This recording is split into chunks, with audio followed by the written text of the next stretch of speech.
One of the most common excuses of fake martial artists is that they are holding back due to their technique being too dangerous to use in a real fight.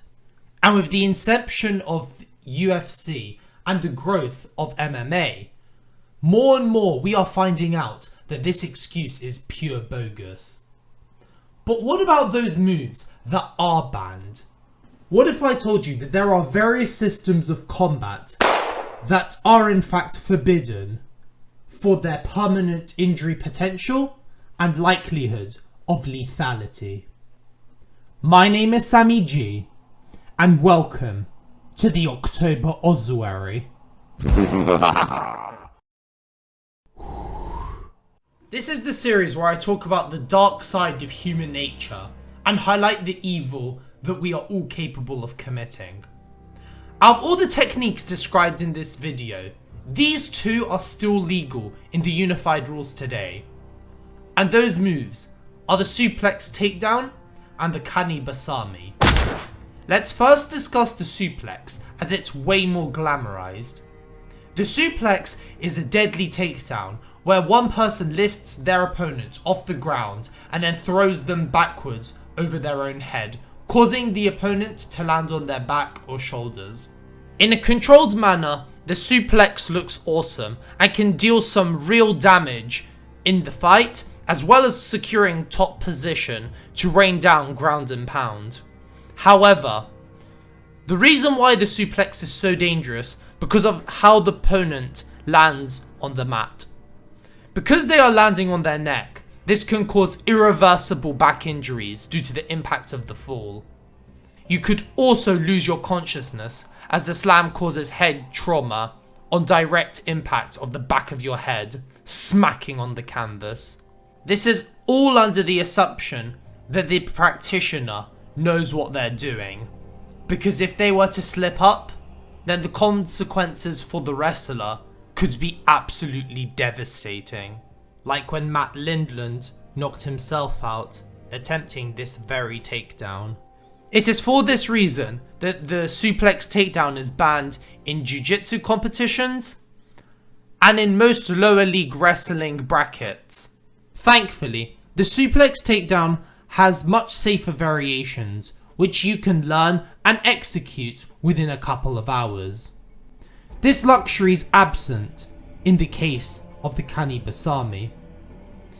Kani Basami, also known as the flying scissors, is one of 4 forbidden techniques in judo. The reversal involves a practitioner jumping forwards and locking their legs around an opponent's waist, effectively scissoring their legs. When executed correctly, the Kani Basami can trip or take down the opponent and land them in perfect position to control their legs and finish with a submission. Note when I say executed correctly, as there are many videos of the technique going horrendously wrong. Because if your legs and your opponent's legs are entangled during the sweep, your opponent needs to learn how to react correctly. For if they don't, Kani Basami can cause nasty knee injuries. Is there a Deborah Anderson? Deborah Anderson, come to the admin table, please. The eye gouge is one of the most controversial fouls in martial arts today. For good reason, of course. Why shouldn't forcibly penetrating the delicate eye sockets of an adversary be rewarded with cupcake and sunshine? For it's this exact move that has caused career-ending injuries such as tearing of the retina or even blinding your opponent. One of the worst examples of this was when Leon Edwards struck Bilal Muhammad's right eye with a scissor-like motion, causing eye bleeding and the fight to be halted. The eye gouge represents the grim nature of combat and the simple yet ugly tricks an enemy can use to defeat a warrior like yourself in a case of conflict. As primal as fighting can be at times, at no point do you want to be bitten by another human. Many often mistake the consequences of being bitten as just a bit of pain that, although hurts, it's nothing too serious, and it's nothing you can't handle, right? Unfortunately, you could not be more mistaken. Biting another person often causes permanent injuries, such as damaging the tissues or severing of body parts. Just think about the tale between Iron Mike and Evander Holyfield. Hearing loss, however, is a slap on the wrist compared to if the bite wound were to get infected. To make matters worse, there is also a risk of contracting sexually transmitted diseases, as the saliva in the wound causes an exchange in fluids between your blood. Given how disturbing a bite can be, it is no wonder why it has been banned from any sport where you can name. But even a little nibble is nothing compared to this last technique, for a strike to the neck can cause fatality to a defending fighter.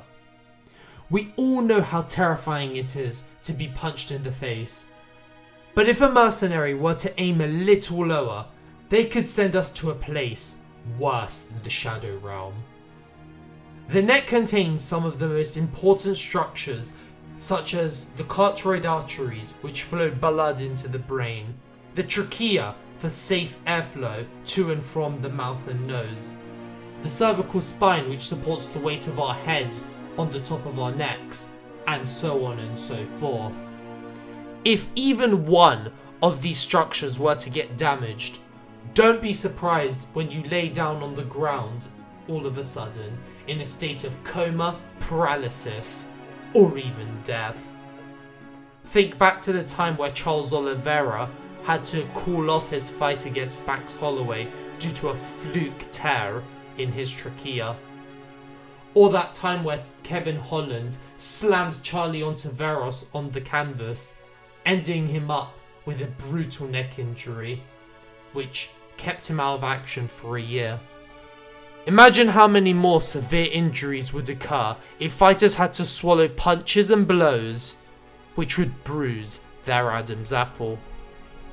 The October Ossuary is a place containing many answers, yet those who visit often leave with questions. In a heat of conflict, where the only chance for survival is by pulling off one of these forbidden techniques, would you be able to do it?